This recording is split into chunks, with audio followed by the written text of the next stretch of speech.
Hello students, welcome to magnet brains Hindi. मेरा नाम है अवनीश त्रिपाठी। तो कक्षा 12 भूगोल का इंपॉर्टेंट चैप्टर जो हम देख रहे हैं परिवहन एवं संचार यानी कि ट्रांसपोर्टेशन एंड कम्युनिकेशन, इसका एक इंपॉर्टेंट और आखिरी टॉपिक आज हम देखने वाले हैं, वह है संचार, जिसका मतलब है कम्युनिकेशन।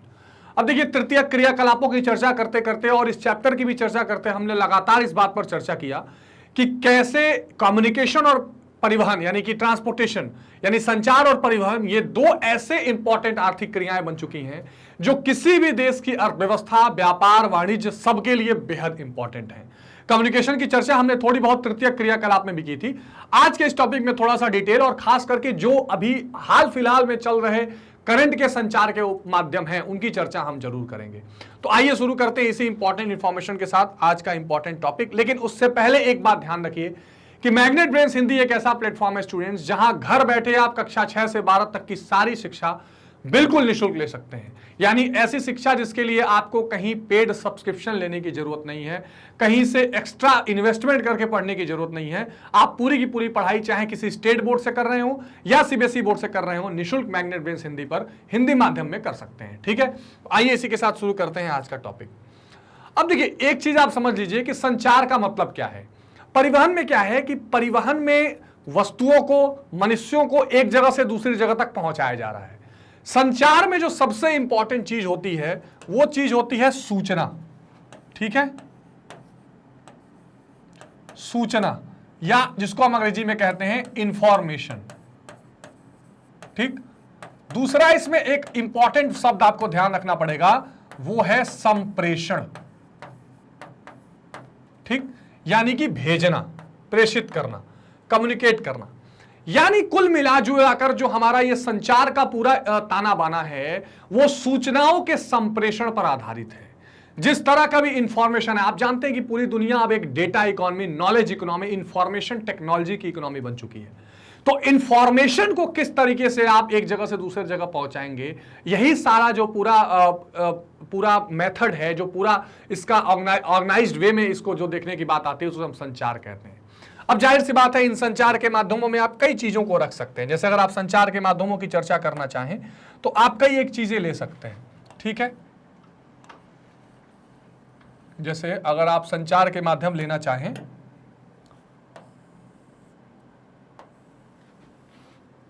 ठीक है, तो इसके कई पार्ट आप बना सकते हैं। ठीक है जी, क्या क्या पार्ट बना सकते हैं? तो जैसे एक इसमें आप रख सकते हैं रेडियो। ठीक, और क्या रख सकते हैं? TV, television. और क्या रख सकते हैं? टेलेक्स यानी टेलीग्राम वाला जो पूरा मामला था। ठीक है, टेलेक्स। और क्या रख सकते हैं? इसमें संचार रख सकते हैं यहां। ठीक है, इसके बाद आप क्या रख सकते हैं? फैक्स। ठीक, और क्या रख सकते हैं? फैक्स के बाद अखबार। और क्या रख सकते हैं? जो सबसे इंपॉर्टेंट है, इंटरनेट। इस इंटरनेट में आप व्हाट्सएप, फेसबुक, टेलीग्राम का नया ऐप जो आ रहा है, सारी चीजों को आप रख सकते हैं। ये वो गिने चुने माध्यम हैं जिन माध्यमों के द्वारा आप संचार की पूरी कार्रवाई करते हैं। यानी आप क्या करते हैं? सूचनाओं का, जानकारियों का आदान प्रदान करते हैं। अब इसमें कुछ ऐसी चीजें हैं जो उन्नत तकनीक पर आधारित है, टेक्नोलॉजी पर आधारित हैं, जो कुछ टेक्नोलॉजीज की चर्चा आज हम करेंगे। जाहिर सी बात है, अखबार तो पुराना माध्यम जिसमें हम लिखकर, अच्छा ये संचार की वो माध्यम है जिसमें से कुछ कुछ को आप लिखकर, किन्हीं किन्हीं को बोलकर आप अपने सुविधाओं को, संचार को, अपने आवश्यकताओं की जानकारियों को संप्रेषित करते हैं। जैसे रेडियो में आप बोलेंगे, टीवी में आप बोलकर और दृश्य के दोनों के माध्यम से। टेलेक्स पर आप जानते हैं कि वो शब्द ही जाते हैं। फैक्स वही बात है। अखबार, इंटरनेट के तो कई माध्यम है जिसमें लिखना, बोलना, वीडियो, ऑडियो सारी चीजें रहती हैं। तो इन माध्यमों के द्वारा आप क्या करते हैं? सूचनाओं का संप्रेषण एक जगह से दूसरी जगह करते हैं। ठीक, जैसे जैसे, अच्छा इनके पहले क्या रहा होगा सोचिए, वो भी तो जमाना था। तो सबसे पहले क्या चलता था? कबूतर, है ना? कबूतर। जब कोई जमाना डाक का नहीं था तो कबूतरों से ही जानकारियां भेजी जाती थी, तो वो संचार का माध्यम था। जैसे जैसे टेक्नोलॉजी बढ़ी, रेडियो पर आए, टीवी पर आए, टेलेक्स, फैक्स आया पहले, फिर अखबार, इंटरनेट, ये सारी चीजें आती गई। यानी मानव सभ्यता ने अपने विकास के साथ साथ इन संचार के कई सारे आंकड़ों को, इन संचार के कई सारे साधनों का विकास किया है। प्रारंभ में मानव दूर स्थानों पर संदेश भेजने के लिए टेलीग्राम और टेलीफोन का प्रयोग करता था।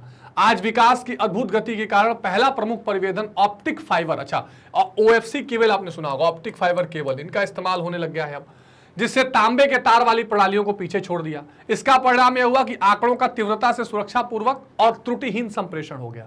तो जब ऑप्टिक फाइबर आ गए और नई नई तकनीक आ गई तो आप आंकड़ों को, इंफॉर्मेशन को आप बिना किसी मिस्टेक के अच्छे तरीके से एक जगह से दूसरे जगह भेज सकते हैं। अब इसमें एक चीज के, अब ये तो सिंपल सी चीजें जिसकी हम चर्चा कर चुके हैं और ये भेजने के सारे साधनों की चर्चा हमने कर ली। अब मैं जरा सा उन तकनीकों की चर्चा इसमें जरूर करना चाहूंगा जिन तकनीकों के इस्तेमाल से ये संचार के माध्यम इतने आसान दिखाई पड़ रहे हैं। आप ये सोचिए कि इंग्लैंड में कहीं क्रिकेट मैच हो रहा है, आप घर बैठे आराम से लाइव टेलीकास्ट देख रहे हैं। उसमें किसका रोल है? उसमें एक सबसे बड़ा रोल है उपग्रह संचार यानी कि सैटेलाइट कम्युनिकेशन का। उपग्रह क्या होता है? ग्रह के चारों तरफ घूमने वाली बॉडी को हम उपग्रह कहते हैं। जैसे पृथ्वी के चारों ओर चंद्रमा चक्कर लगाता है ना? इसी तरह हमने कुछ कृत्रिम उपग्रह बनाए हैं जो हमारे पृथ्वी के चारों तरफ घूमेंगे और हमें वो फ्रीक्वेंसी ट्रांसमिशन, वो सारी चीजें देंगे जो इंफॉर्मेशन पहुंचाने के लिए आवश्यक है। तो संचार के साधनों में उपग्रहों का प्रयोग विश्व की नवीनतम घटना है। ये बहुत ही आप कह सकते हैं कि न्यू इनोवेशन है कि जैसे जैसे हमने, अब न्यू मतलब इतना भी नहीं कि 10 साल पुराना, जाहिर सी बात है 50-60 सालों से इसको टेक्नोलॉजी में लगे हुए हैं, लेकिन अगर आप पूरी मानव सभ्यता को देखें तो ये नया माना जाएगा। उपग्रह वर्तमान में संचार का अति शक्तिशाली माध्यम है। ठीक, सैटेलाइट नहीं है तो टीवी बेकार है, रेडियो बेकार है, सारी चीजें बेकार है। रेडियो ने आपने सुना होगा ना, इतने किलोहर्ट्ज पर ये चैनल आ रहा है, ये संचार का उपग्रह का कमाल है। ये उपग्रह वस्तुतः मानव निर्मित होते हैं और शक्तिशाली रॉकेट की सहायता से अंतरिक्ष में पहुंचाए जाते हैं। तो इस तरह के उपग्रह होंगे और रॉकेट, जैसे आपने लॉन्चिंग व्हीकल सुने होंगे, PSLV, और जानकारी के लिए बता देता हूं, एक होता है GSLV। ठीक, तो पोलर सिंक्रोनस लॉन्च व्हीकल इसको बोलते हैं। इसको जियो सिंक्रोनस लॉन्च, GSLV लिखा है ना, GSLV, ठीक है, जियो सिंक्रोनस लॉन्च व्हीकल बोलते हैं। पोलर सिंक्रोनस यानी अर्थ के दो जो ध्रुव हैं उनके हिसाब से चक्कर लगाएंगे। जियो सिंक्रोनस यानी जियो स्टेशनरी भी होते हैं, जियो सिंक्रोनस होते हैं पृथ्वी के घुमाव के हिसाब से वो चलते हैं, ऐसा भी होता है। एक जियो स्टेशनरी होता है जो वहीं पे टिका रहेगा। तो PSLV, GSLV वो लॉन्चिंग व्हीकल्स हैं जिनके माध्यम से इन उपग्रहों को हम क्या भेज देते हैं, अंतरिक्ष के कक्ष में भेज देते हैं। यह अच्छा, और ये अंतरिक्ष में अपने निर्धारित कक्षा में 28,000 किलोमीटर की घंटा से चक्कर लगाते हैं, ताकि बहुत तेजी से चक्कर इसे लगाते हैं कि वो घर्षण, वो गुरुत्वाकर्षण या ग्रेविटी की वजह से नीचे न गिर जाएं। ठीक, इन कृत्रिम उपग्रहों का निर्माण और उन्हें अंतरिक्ष में स्थापित करने वाले रॉकेटों पर भारी लागत आती है, साथ ही बहुत उन्नत तकनीक की आवश्यकता होती है। तो ये बात बिल्कुल ठीक है, जितने नए संचार के माध्यम आए हैं वो कॉस्टिंग में तो हाई हैं। ठीक, उनको चलाने के लिए कॉस्ट हाई है, लेकिन इतना तेजी से उसका इस्तेमाल हो रहा है कि लोगों को ये बहुत सस्ती पड़ती है, बहुत ज़्यादा महंगी नहीं पड़ती और आसान और तेज पड़ रही है। मतलब अगर आपसे कोई कहे कि आप चिट्ठी भेजिए और भले ही वो चिट्ठी जो है कम में जा रही हो, और आपसे कोई कहे व्हाट्सएप भेजिए, तो आप व्हाट्सएप जल्दी तेजी से भेजेंगे इंटरनेट के माध्यम से। भारत भी ऐसा कर रहा है और भारत ने करने के लिए इनसेट श्रृंखला के I1, IB, IC तरह के उपग्रह, जो इनसेट हमारी प्रणाली है, इनसेट टेक्नोलॉजी की सैटेलाइट जो है, ये IN टेक्नोलॉजी की सैटेलाइट्स, इन्होंने क्या किया है, सूचना के संप्रेषण में बहुत बड़ी भूमिका निभाई है और इस तरह के सैटेलाइट्स छोड़े गए हैं। अब देखिए, उपग्रहों के कई प्रयोग होते हैं, अनेक प्रकार के होते हैं और भिन्न उद्देश्यों से भेजे जाते हैं। रूस ने सबसे पहले उपग्रह भेजा और अब तक कई देशों ने मिलकर 5,000 से अधिक उपग्रह भेज लिए और भारत भी भेजता रहता है। भारत में जो इसरो है, खास करके इंडियन स्पेस रिसर्च ऑर्गेनाइजेशन, बहुत ही उन्नत संस्था है जो भारत में क्या करता है, अंतरिक्ष से जुड़े सभी क्रियाकलापों को अंजाम देता है और बहुत ही अच्छा अचीवमेंट इसरो ने INS किया है, जिसने संचार को भारत में और ज्यादा उन्नत किया है। ठीक है, और ये जो सैटेलाइट्स हैं, ये सैटेलाइट्स ही संचार को और आसान बना रहे हैं। आप GPS की पूरी प्रणाली देख लीजिए, है ना, ग्लोबल पोजिशनिंग सिस्टम, ये जब से शुरुआत हुई, भारत उसको कॉपी करके गगन बनाने का प्रयास कर रहा है। तो GPS से भी कितना आसान हो गया है सारे संचार के माध्यम को ईजी करना, तो नेविगेशन को ईजी करना, ये इसके उदाहरण है। अंतरराष्ट्रीय संचार की बात करें तो ये उपग्रह पृथ्वी के एक स्थान से भेजे गए संकेतों को विश्व के सभी भागों में प्रसारित करते हैं। इन सैटेलाइट से संकेत आते हैं, वहां पर एक स्टेशन होता है, उसको रिसीव करता है और हर जगह उसको भेज दिया जाता है। इस प्रकार इनके द्वारा रेडियो, टेलीविजन, फोन संकेत समूचे विश्व में फैल जाते हैं। तो जो भी आप मोबाइल यूज कर रहे हैं, रेडियो, टेलीफोन यूज कर रहे हैं, टीवी यूज कर रहे हैं, सब कुछ इन्हीं सैटेलाइट्स पर आधारित है। अच्छा, इसके अलावा जो है मौसम संबंधी पूर्वानुमान लगाने के लिए भी क्या करते हैं, इन सैटेलाइट्स का इस्तेमाल करते हैं। फिर हम टेलीविजन के साथ सहारे कैमरे जोड़कर इनको सब जगह तक पहुंचाते हैं, बादल के चित्र लेकर पहुंचाते हैं। तो ये सारे संचार भी इसी कारण से संभव हो पाते हैं। अब देखिए कि मौसम समाचार जो आप देखते हैं कि आज बादल ऐसा रहेगा, आज वैसा रहेगा, तो सैटेलाइट्स हर जगह की इमेजेस बता देते हैं। मान लीजिए भारत से 200 किलोमीटर दूर अगर कोई बादल चल के आ रहा है जब बारिश हो सकती है, तो उसको पूर्वानुमान करके मौसम वैज्ञानिक जो होते हैं वो मौसम का अनुमान लगाते हैं, वो भी इन्हीं सैटेलाइट्स के या उपग्रहों के माध्यम से होता है। प्राकृतिक संसाधनों का ज्ञान। इन उपग्रहों का प्रयोग पृथ्वी के विभिन्न क्षेत्रों के विशेष प्रकार के चित्र लेकर मिट्टी, वन, फसल, भूगर्भ में छिपे खनिज पदार्थों का पता लगाने का होता है। अर्थ ऑब्जर्वेटरी सैटेलाइट एक होते हैं, EOS, ठीक है, अर्थ ऑब्जर्वेटरी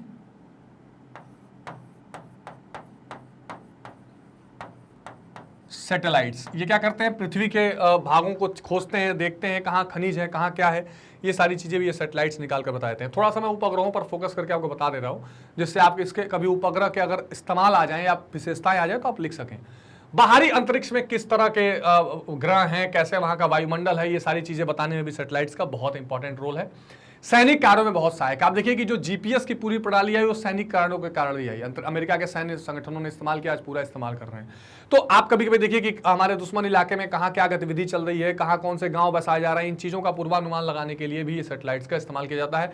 अंतर्राष्ट्रीय गुप्तचरी जो होती है, यानी इसको कह सकते हैं कि इंटेलिजेंस वाला जो काम होता है, इसमें भी सैटेलाइट्स की बहुत अहम भूमिका रहती है। ठीक है, आपने एक मूवी देखी होगी परमाणु, भारत की मूवी है, कैसे भारत ने परमाणु शक्ति हासिल की। इसमें CIA जो अमेरिका की होती है वो सैटेलाइट का यूज करके कैसे सारी चीजों को ट्रैक कर रही होती है, ये आपको जरूर देखनी चाहिए। विभिन्न प्रकार के मानचित्र बनाने में भी ये बहुत काम आते हैं। जैसे एक सैटेलाइट छोड़ी जाती है भारत से, कार्टोसैट, ये इसमें काफी हद तक काम आता है। ठीक है, आजकल उपग्रहों से प्राप्त चित्र और अन्य जानकारियों के आधार पर उत्तम कोटि के मानचित्र बनाए जाते हैं। इन उपग्रहों, आप देखिए कई बार सैटेलाइट इमेजेस आपको दिख जाती हैं, घर दिखाई दे देते हैं, कैसे होता है, ये सारी चीजें इसी से होती है। भविष्य में मानव के लिए अधिक उपयोगी सिद्ध होंगे और कोई संदेह नहीं है। आपने अगर ओसामा बिन लादेन के मारे जाने वाली मूवी देखी होगी तो देखा होगा कि सैटेलाइट इमेज से छतों का इमेज लेके और वहां से फिर कोशिश की जाती है कि पता लगाया जाए कि वहां क्या हो रहा है। अब एक इंपॉर्टेंट चीज आता है कम्युनिकेशन में, cyber space internet. Cyber space internet सबसे ज्वलनशील और सबसे इंपॉर्टेंट भाग बना हुआ है पूरी दुनिया में कम्युनिकेशन का।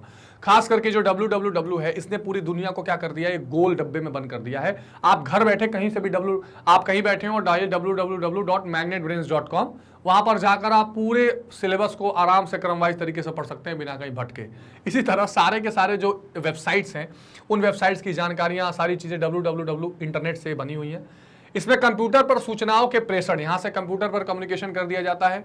और जो विद्युत अंकीय दुनिया है ना, यानी इसको आप कह सकते हैं कि पूरा जो कोडिंग वाली दुनिया आ गई है, इससे भेजने वाले और प्राप्त करने वाले शारीरिक श्रम के बिना काम होता है। इसे इंटरनेट के नाम से जाना जाता है और हर जगह विद्यमान रहता है। तो साइबर स्पेस जो है बेसिकली इंटरनेट के नाम से, और इंटरनेट से क्या क्या चीजें इस्तेमाल होती हैं आप अच्छी तरह जानते हैं, सारी चीजों का आप इस्तेमाल करते हैं। व्हाट्सएप हो गया, ईमेल खास करके, ठीक है। तो संदेशों की जगह पे हमने क्या इस्तेमाल करना शुरू कर दिया, ईमेल, इलेक्ट्रॉनिक मेल। तो ये एक तरह का इलेक्ट्रॉनिक चिट्ठी जो भेजने की प्रक्रिया आ गई, वो ईमेल के द्वारा आजकल ये इंटरनेट से ही संभव हुआ है। तो चाहे हवाई जहाज हो, पानी हो, हर जगह पर ये आजकल साइबर टेक्नोलॉजी का बात आ गया है। साइबर स्पेस लोगों को समकालीन आर्थिक और सामाजिक स्पेस को ईमेल यानी कि और कॉमर्स यानी कि वाणिज्य, शिक्षा और प्रशासन के माध्यम से विस्तृत करेगा। आज देखिए कि दुनिया भर में जितने भी तरीके के एडमिनिस्ट्रेशन चल रहे हैं, जितने ऑफिशियल वर्क्स चल रहे हैं, जितना मैनेजमेंट चल रहा है, वो सब ईमेल, इंटरनेट से चल रहा है। आप देखिए जितने अधिकारी हैं सब व्हाट्सएप ग्रुप से जुड़े हुए हैं और सब एक दूसरे को सूचनाएं भेज देते हैं, सारी जानकारियां ले लेते हैं। तो इस कम्युनिकेशन में, इस संचार का बड़ा इंपॉर्टेंट रोल रहा है। एक और इंपॉर्टेंट चीज है GIS, जियोग्राफिकल इंफॉर्मेशन सिस्टम। इसने क्या किया है कि इसने रियल टाइम इंफॉर्मेशन यानी कहीं बैठे हर चीज की जानकारी इकट्ठी करना, इसको सुलभ बना दिया है। भौगोलिक सूचना तंत्र या भौगोलिक सूचना प्रणाली या GIS कंप्यूटर हार्डवेयर और सॉफ्टवेयर को भौगोलिक सूचना के साथ एकीकृत करके उनके लिए आंकड़े इकट्ठा करना, प्रबंधन यानी मैनेजमेंट करना, विश्लेषण यानी एनालिसिस करना, संरक्षण और निरूपण की व्यवस्था कर रहा है। तो हार्डवेयर सॉफ्टवेयर की टेक्नोलॉजी को मिलाकर सारी इंफॉर्मेशन को एक जगह इकट्ठा करना। इसके अनुप्रयोग द्वारा मौसम विज्ञान की जानकारी मिलती है, जल गुणवत्ता की मिलती है, स्थलों की स्थिति मिलती है, नदी, प्रशासनिक आंकड़े, जल ग्रहण, भू आवरण, जल मार्ग से संबंधित उपलब्ध जानकारी, ये सारी चीजें कहाँ मिलती हैं? ये सारी चीजें आपको GIS ग्लोबल इंफॉर्मेशन सिस्टम पर मिलती हैं। अब देखिए भौगोलिक निर्देशिका प्रणाली को निम्न स्तर से देखा जा सकता है। जो GIS है उसको कई तरह से हम देख सकते हैं। आंकड़ा संकलन, देखिए यानी कि डेटा को इकट्ठा करना, इसका इंफॉर्मेशन है, यह सारणी के रूप में होता है। इसे प्रत्येक स्थानिक सुविधाओं के बारे में अतिरिक्त जानकारी के रूप में परिभाषित किया जा सकता है। तो GIS का एक इंपॉर्टेंट पार्ट होता है कि सारे डेटा को कलेक्ट करती है, आंकड़ों को व्यवस्थित करती है, आंकड़ों का विश्लेषण यानी एनालिसिस करती है और मानचित्र के हिसाब से दिखाती है। ये सब कहां आपको देख सकते हैं? GIS के थ्रू देख सकते हैं। GIS को किसी प्रकार की समस्या निवारण और निर्णय लेने की प्रक्रिया के साथ साथ स्थानिक वातावरण में आंकड़े के प्रदर्शन के उपकरण के रूप में उपयोग किया जाता है। क्या क्या कार्य होता है? चित्रों का मानचित्रीकरण, यानी कि चीजों को मैप के थ्रू दिखाना, मात्राओं का मानचित्रीकरण, घनत्व का मानचित्रीकरण, क्षेत्र विशेषता का मानचित्रीकरण, घटनाओं का मानचित्रण परिवर्तन, ये सारी चीजें किससे संभव है? जीआईएस के थ्रू संभव है। और एक और इंपॉर्टेंट चीज जिसमें आपसे डिस्कस करनी थी संचार में, वह जीपीएस, ग्लोबल पोजिशनिंग सिस्टम, वैश्विक स्थान निर्धारण प्रणाली। तो इसको क्या है? ये एक वैश्विक नौवहन उपग्रह प्रणाली यानी नेविगेशन की प्रणाली है। ठीक है, ये किस लिए इस्तेमाल किया जाता है? रूट के बारे में जानकारी और सूचना भेजने के बारे में। आजकल आप देखते हैं, आप कहीं रहते हैं तो आप किसी से बोलते हैं अपना लोकेशन सेंड कर दो। ये जो लोकेशन सेंड करने वाली प्रणाली है वो जीपीएस से ही संभव होती है। इस प्रणाली ने 27 अप्रैल 1995 से पूरी तरह काम करना शुरू कर दिया और सबसे पहले इसको अमेरिका की आर्मी ने, मिलिट्री ने इसको यूज करना शुरू किया था। तो ये संचार के वो इंपॉर्टेंट पार्ट्स थे जो मुझे आपसे डिस्कस करने थे। संचार यानी कम्युनिकेशन का मतलब ये हो गया कि सूचनाओं का एक जगह से दूसरी जगह संप्रेषण करना। वो संप्रेषण के कई तरीके हो सकते हैं, चिट्ठी यानी डाक हो सकता है, इसके अलावा radio, television, telephone, telex, fax, है ना, इंटरनेट, ये सारी चीजें हो सकती हैं। ये सारी जो इंटरनेट और सैटेलाइट्स, इंटरनेट और टेलीविजन, ये सारी चीजें जो सूचनाओं का प्रकार है, ये सैटेलाइट यानी कि आप कह सकते हैं कि उपग्रहों पर डिपेंड करता है और उपग्रहों के बारे में भी थोड़ी सी जानकारी हमने हासिल करने की कोशिश की है। ठीक है स्टूडेंट्स, अगर इसमें कोई कंफ्यूजन हो तो कमेंट सेक्शन में आप हमें जरूर बताइए। एक बात का विशेष ध्यान रखिए कि मैग्नेट ब्रेन्स की अपनी वेबसाइट भी है, magnetbrains.com। यहां पर आकर आप सीबीएसई हिंदी मीडियम सेलेक्ट करके क्लास 12 सेलेक्ट कर सकते हैं और 12 क्लास सेलेक्ट करने के बाद इतिहास, राजनीति विज्ञान, भूगोल, अर्थशास्त्र जैसे महत्वपूर्ण विषय मेरे साथ पढ़ के अपने सारे डाउट्स को क्लियर कर सकते हैं। यहां आपको क्या क्या चीजें मिल जाती हैं? कंप्लीट सिलेबस का ओवरव्यू मिलता है, इसके अलावा एक एक चैप्टर के टॉपिक वाइज वीडियोस मिलते हैं, कंप्लीट चैप्टर रिवीजन होता है, एमसीक्यूज, मोस्ट इंपॉर्टेंट क्वेश्चंस, ये सारी चीजें आपको एक प्लेटफॉर्म पर बिल्कुल क्रम से मिल जाती हैं। और सबसे खास बात, इसके लिए आपको कोई पेड सब्सक्रिप्शन लेने की जरूरत नहीं है, आप घर बैठे फ्री ऑफ कॉस्ट ये सारी पढ़ाई कर सकते हैं। बस छोटा सा काम ये करना है कि ज्यादा से ज्यादा लाइक, शेयर और सब्सक्राइब करिए ताकि आप लोगों तक इस तरह की ज्यादा से ज्यादा वीडियोस आ सके। कमेंट करना बिल्कुल मत भूलिएगा। मिलते हैं अगली वीडियो में, तब तक अपना बहुत ध्यान रखिए। Take care, good bye.